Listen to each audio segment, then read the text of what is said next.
There was once an old king. He had no son to be king when he died. His people are very worried. Who will be the next king, they asked. But before the king died, he revealed a secret. His only daughter, the princess, had a child. In secret, she married an ordinary man. And they had a son. Some people said her husband was an artist, and some people said he was a musician. But his identity was a mystery, and nobody knew about their secret son. When the baby was a week old, some men took him while his mother was sleeping. The princess died immediately. Some people said for sadness. Other people said someone gave her poison in a cup of wine. The men left the baby with a very poor family. This poor family lived in the forest, and the boy became a shepherd. He looked after goats all day. The old king made an important decision. The boy must be the new king when I die, he said. He sent his servants into the forest, find the boy, and bring him here. The servants found the boy and brought him to the palace. When the boy arrived, he was very happy. He immediately fell in love with all the beautiful things around him. He took off his old leather tunic and put on his fine new clothes. Then he began to explore the castle. He ran from room to room, admiring all the beautiful statues, paintings, and jewels and the palace. The people of the city talked about him. The young king spends all his time admiring statues, they said. Beauty and art are the most important things for him. In fact, the young king was so fascinated with beautiful objects that he wanted more of them. He sent merchants to India to buy ivory and jade. He sent men to Persia for sew carpets, and others to find amber in the north. He sent servants to look for green turquoise in the magic tombs of the Egyptian kings. The young king thought about all these things, but most of all he thought about his coronation robe. He was 16, and it was his coronation day the next day. He was very happy because he had a beautiful coronation robe of gold, a crown of rubies, and a scepter of pearls. He ordered men to work night and day to prepare his coronation robes. Search the whole world for the biggest rubies for my crown, and the most beautiful pearl for my scepter, he said. The young king was in his beautiful bedroom, and he was thinking about his coronation robes. It was night time, and he looked around him. The room was full of silver and gold and beautiful colors. Through the window he could smell the perfume of jasmine. He could hear a nightingale singing, and he could see the moon shining. Servants arrived and put flower petals on his pillow. He was very happy. Tomorrow was his coronation day. He played beautiful music on his lute, and at midnight he closed his eyes and went to sleep. That night the young king had a dream. This was the young king's dream. He is in a horrible dark building. There is a terrible smell. The small windows have bars and not much sunlight can enter. But in the poor light the young king sees lots of people working. They are making cloth. They are very thin. Their faces are hungry, and their hands tremble because they are tired. Pale little children sit in the dark corners of the room. The young king watches them. A man speaks to him angrily and asks, "Why are you watching me? Are you my master's spy?" "Who is your master?" asks the young king. "A man like me, but I have poor clothes and I am very hungry. He wears beautiful clothes and is very rich. We work for him all day. We make wine and he drinks it. We work on the land, but it's the food we are slaves." "But this is a free land," says the young king. "You're no man's slave. And war-weak men are the slaves of strong men in peace per man, or the slaves of Richmond. Are you all slaves?" "Yes, the women and children, the old and young." Suddenly the young king sees the cloth on the machine. It is gold. The young king is terrified. "You are making some very beautiful called cloth. What is it?" "It is for the coronation robe of the young king," the man replies. When the young king heard this, he screamed and woke up. But then he saw the yellow moon at the window, and soon slept again. He had another dream. This was a second dream. He's on a long boat. The sun is very hot and 100 slaves are rowing the boat and working. The master of the boat is giving orders. He's black like ebony and has a red silk turban on his head. In his ears, he has big silver earrings. Someone is whipping the slaves while they work. Finally, the boat arrives in a small bay, and the master throws the anchor and a long rope ladder into the sea. Some men take the youngest slave, tie a heavy stone to him, and throw him into the sea. The young slave disappears into the water, but returns to the boat many times. Every time he returns, he has a beautiful pearl in his hand. The master of the ship looks at the pearls and puts them into a little green bag. The young slave returned to the boat for the last time. He's very pale and tired.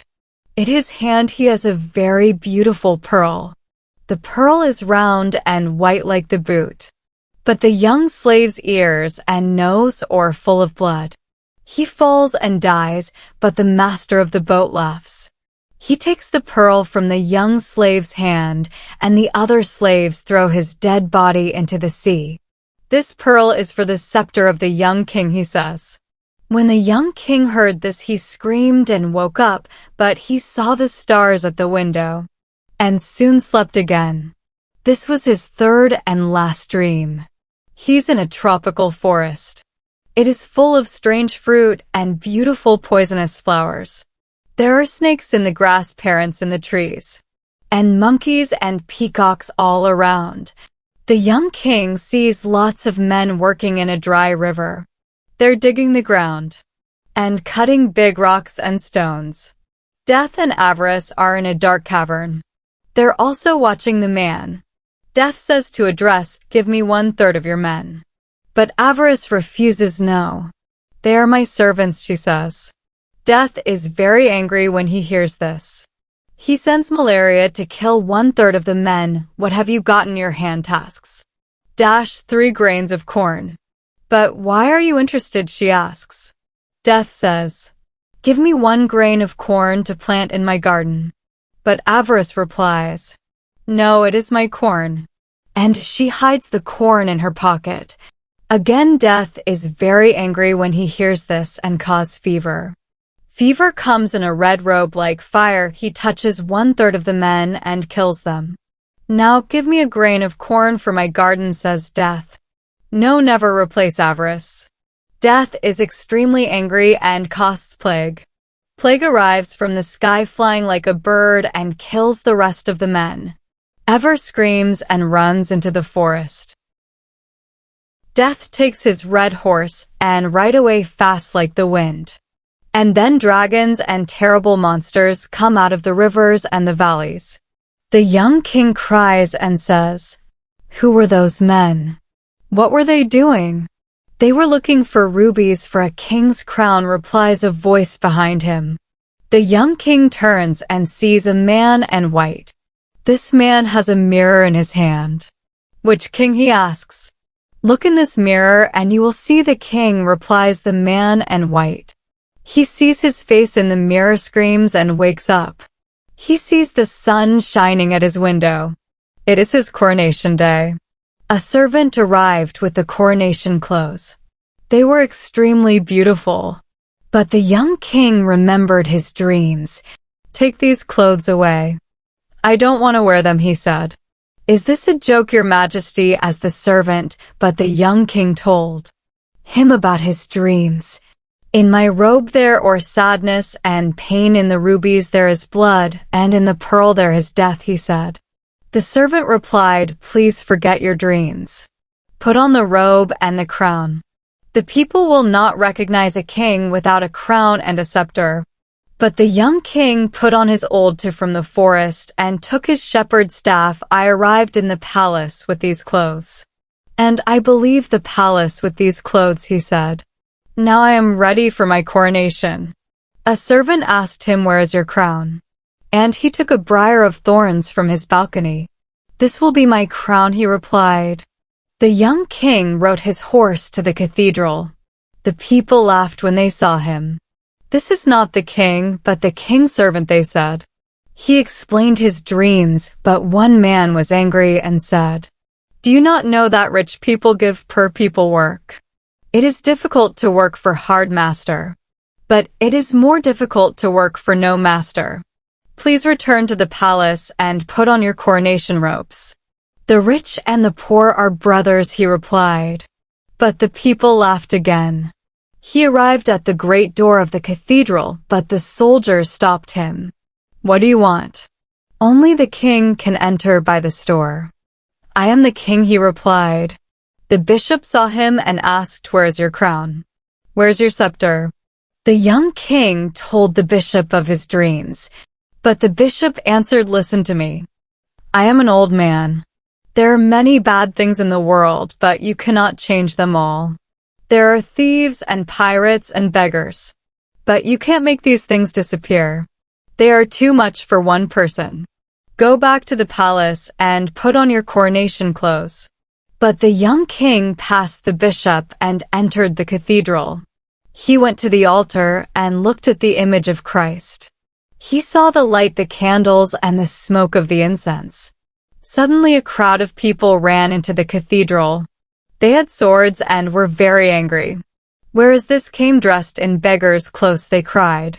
"We must kill him because beggars cannot rule us. He will be bad for our country." But the young king prayed silently in front of the altar. Then he turned and looked at the people sadly. At that moment a ray of sun shone into the cathedral. It illuminated the young king at the altar. The sun made a beautiful rope around him. Red roses grew on its dry crown of thorns, and white lilies grew on his staff. The roses were rather than rubies, and the lilies were whiter than pearls. Music started to play and voices started to sing. The glory of God filled the cathedral. The people knelt down. "He is crowned by someone greater than me," the bishop said. And he knelt in front of the young king. The boy came from the altar and passed the people. But they didn't have the courage to look at his face, because it was the face of an angel.